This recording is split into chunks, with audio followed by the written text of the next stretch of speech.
Dans cette partie du cours, nous allons ensemble voir l'utilité et surtout comprendre les intérêts des principaux réseaux sociaux. Nous allons jeter un coup d'œil sur Facebook, un coup d'œil sur Twitter et un autre coup d'œil sur LinkedIn. Médias sociaux et réseaux sociaux, est-ce que c'est pareil? Il existe une certaine subtilité entre les deux et beaucoup de personnes, même averties, continuent de confondre les deux notions. Les réseaux sociaux ne sont en effet qu'une partie des médias sociaux. Facebook est un média social, tout comme Twitter, tout comme ce site internet sur lequel vous êtes en ce moment. Alors, voyons voir une définition que nous propose Fred Cavaza, qui est blogueur reconnu dans le domaine des médias sociaux. Il a publié une définition des médias sociaux très précise. Pour lui, les médias sociaux désignent l'ensemble des services permettant de développer des conversations et des interactions sociales sur Internet ou en situation de mobilité. Selon donc sa définition des médias sociaux, il présente donc trois grands intérêts. Alors, voyons ensemble ces intérêts. Les médias sociaux permettent d'instaurer un dialogue avec sa communauté et donc une relation concrète. Les médias sociaux permettent de développer les interactions sociales, c'est-à-dire liker, retweeter, partager, révélant un engagement de la part d'une communauté et entraînant de la viralité. Enfin, les médias sociaux permettent de communiquer auprès de sa communauté à tout moment, même en situation de mobilité. À l'heure des smartphones et tablettes, votre cible est perpétuellement connectée et donc toujours susceptible de recevoir des informations. Alors, il existe plusieurs types de médias sociaux. Parlons des médias sociaux principaux dans un premier temps, comme Facebook, Twitter, LinkedIn, YouTube et Instagram. Vous avez également des médias sociaux de partage, ce qu'on appelle les sharing. Ils servent à partager tout type de contenu en public ou à son réseau, photos, vidéos, musique, etc. Vous avez les médias sociaux de réseautage, ce qu'on appelle le networking. Ils servent à créer et développer un réseau. Par exemple, LinkedIn et Viadeo permettent par exemple de se créer un réseau professionnel. Ils sont ainsi très utiles dans le cadre d'une activité B2B. Vous avez les médias sociaux de discussion, ce qu'on appelle le messaging. Ils permettent la discussion instantanée ou non entre leurs membres. Le plus connu d'entre eux est sans doute Skype. Les forums sont également des médias de discussion. Vous avez les médias sociaux de publication, ce qu'on appelle les publishing. Ils servent à publier du contenu original, des articles, des rapports, des tests. Il s'agit essentiellement des plateformes de blogging comme WordPress ou Blogpost. Enfin, vous avez les médias sociaux de collaboration. Ces médias sociaux comme Slack, par exemple, permettent de collaborer à distance. Ils sont notamment très utilisés en gestion de projets. Alors, faisons à présent un zoom sur certains réseaux sociaux et on commence par Facebook. Facebook compte à ce jour plus de 3 milliards de membres avec un âge moyen de 34 ans. Cette communauté est constituée de nombreuses entreprises, les 2-3 en B2C et les 1 tiers en B2B. Ce réseau devenu inévitable pour les entreprises permet de créer une communauté pour ensuite fidéliser ses membres.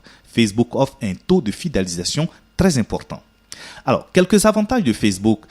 Il est facile de générer par exemple des leads via Facebook, c'est-à-dire de convertir les visiteurs en clients. Facebook est également le réseau social ayant la plus grande communauté, ce qui offre une audience plus importante avec ainsi l'opportunité de toucher un plus grand nombre de prospects. Facebook permet aussi de créer des groupes afin d'établir un ciblage plus efficace. À savoir que Facebook devient de plus en plus axé sur le professionnel, ce qui implique une opportunité énorme pour les entreprises lorsque ce dernier prendra un réel virage dans ce domaine. Alors, il n'a pas seulement que des avantages, il a aussi des inconvénients. Facebook a un taux de reach assez faible, c'est-à-dire le taux de personnes ciblées qui sont touchées par une publication. La cote de popularité de Facebook a tendance à chuter auprès de la génération Z. Après Facebook, je vous emmène à présent à jeter un coup d'œil sur Twitter. Ce réseau social également qui a réussi à se faire une place. Twitter et sa communauté de 325 millions de tweetos, et même au-delà, s'adresse autant aux professionnels du B2B que du B2C. Ce média social s'impose au fil du temps comme un outil incontournable dans les entreprises en termes de growth hacking.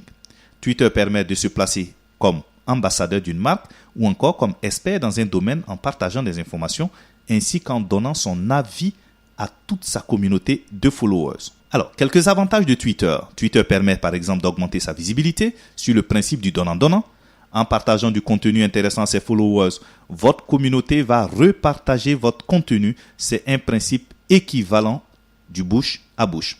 Twitter offre également la possibilité de mettre en place une veille puisque ce média propose un moteur de recherche interne qui génère alors du contenu récent et pertinent. Twitter est également un outil permettant d'améliorer son SEO en augmentant sa portée ainsi que sa notoriété. Il est alors facile de rediriger sa communauté vers un site. Il n'y a pas seulement que des avantages. Twitter a aussi des inconvénients. Twitter propose uniquement 140 caractères, ce qui limite le contenu et oblige systématiquement à se rediriger vers un site. Certains utilisateurs préfèrent parfois continuer leur navigation sur Twitter plutôt que d'approfondir la lecture de contenu sur un autre site par exemple. Il faut également savoir que la durée de vie d'un tweet ne dépasse pas les 4 heures 4 minutes, ce qui implique de publier régulièrement du contenu. Après Twitter, nous allons ensemble voir le troisième réseau social que nous proposons, qui est LinkedIn. Avec aujourd'hui plus de 429 millions d'inscrits, LinkedIn est en pleine expansion. Ce réseau dédié aux professionnels ne tardera pas, bien sûr, à dépasser Google+, Instagram, lorsque la génération Z intégrera le monde professionnel. À noter que 2/3 des entreprises présentes sur LinkedIn sont des entreprises B2B, un de leurs objectifs étant de rentrer en relation les unes avec les autres. Alors, quelques avantages de LinkedIn. LinkedIn permet d'élargir considérablement son réseau B2B au travers d'une part de la communauté exclusivement professionnelle, mais également au travers de groupes. Les utilisateurs de LinkedIn peuvent créer des groupes entre eux sur un thème pour y partager leurs conseils ou encore des articles. LinkedIn est également un moyen d'améliorer son expertise et de s'imposer comme professionnel reconnu et qualifié. Alors, il n'y a pas seulement que de bons côtés, il y a aussi les inconvénients. LinkedIn est un média social évoluant malheureusement très peu. Ben oui, la communauté se développe à l'instar des avancées du réseau, ce qui peut devenir potentiellement problématique dans le futur. De plus, les outils sur LinkedIn sont relativement inexistants. De ce fait, de nombreux utilisateurs penchent vers une utilisation moteur de recherche plutôt qu'une utilisation réseau social.